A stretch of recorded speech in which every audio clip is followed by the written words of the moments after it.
I used to have severe Sunday scaries, that tight feeling in your chest, in your stomach at around 6 p.m. on a Sunday. The dread of the week ahead. Well, that's actually your nervous system ringing alarm bells. And I don't think you should ever ignore that. That's something inside you telling you that you're built for something else. And at some point, I realized something simple. I was no longer willing to build someone else's dream at the expense of my own mental health. So 3.5 years ago, I quit my 9 to 5 when I just had my first son. He was 2 weeks old. And people said that, wow, that's really risky to quit your job and literally your first child has just been born. But it didn't feel risky to me. It felt so right. What felt risky was tying my family's future to a company that I had no control over. And ironically, the same company a couple of years later ended up in the news for deep financial trouble, crisis. And they're going through rounds of redundancy right now. So what I did was I backed myself instead of backing that company. And here's what happened. I would have been happy to just get by on the same salary I was on working for myself or even slightly less. But what happened was pretty amazing. In my first year working for myself, my income went up around 30 to 40%. And in 3.5 years, I've doubled my income. Not because I hustled harder, but because I changed position in the structure. And let me explain this.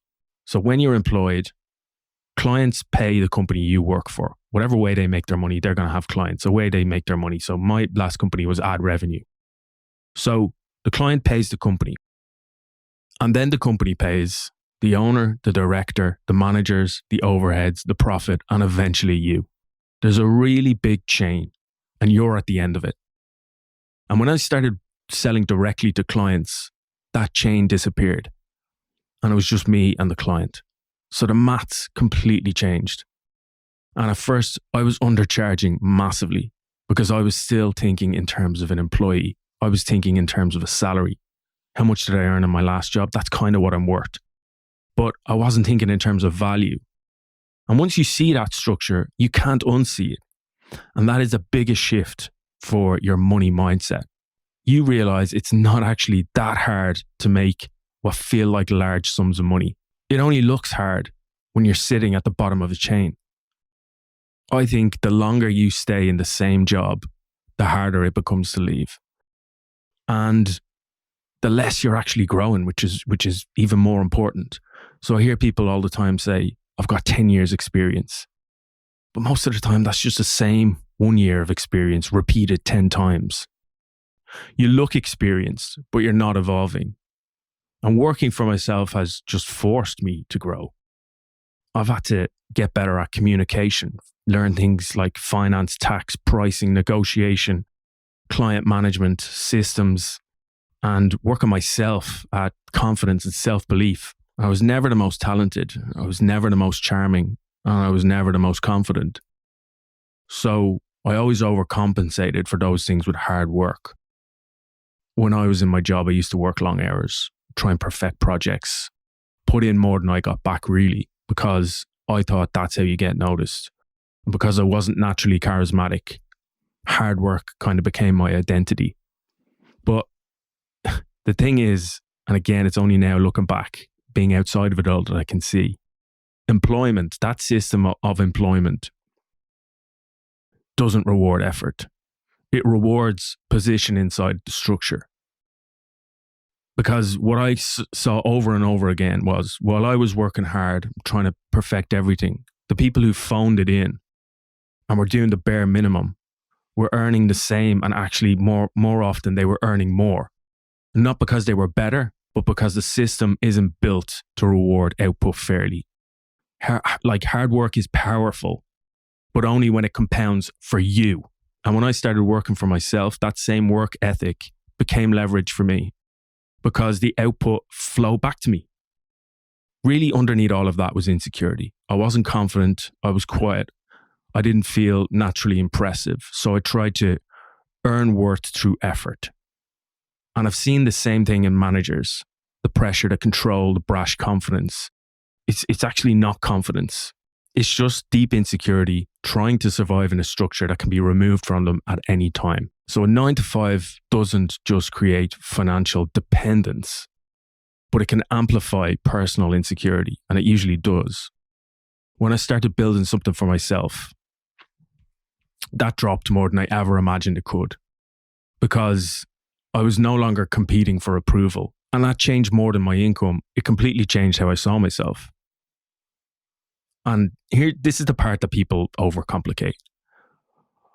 I built this from a tiny spare room in my house, this box room, a laptop, no investors, no safety net. And like I keep saying, I was never extraordinary. I was just the one who decided to start and kept going. That's it. That's all it took.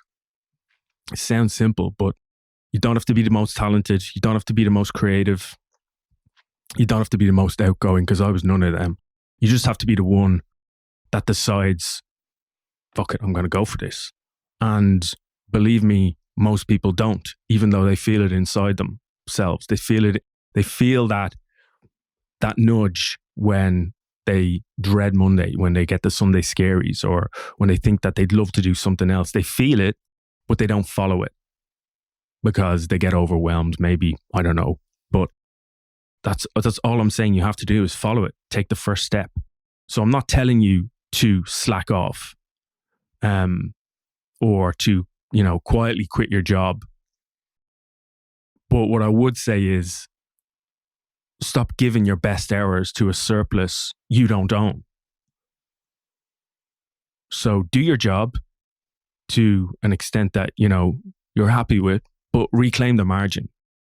Because hard work inside a structure you don't control has a ceiling, and hard work inside something you do own doesn't.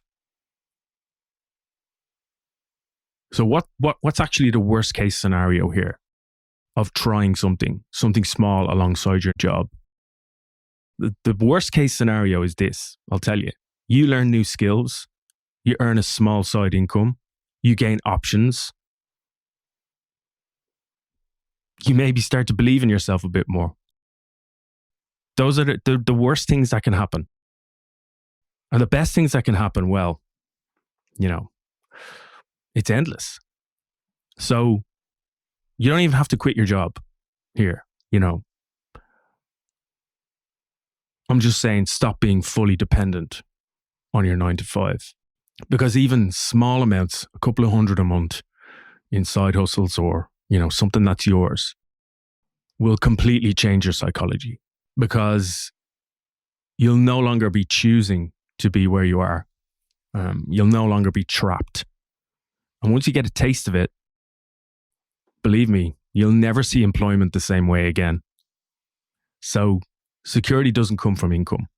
Security comes from options. Real security is leverage. Real security is adaptability. And real security is backing yourself. You don't need a dramatic exit. You just need small steps. Protect your margin, build options. That's it.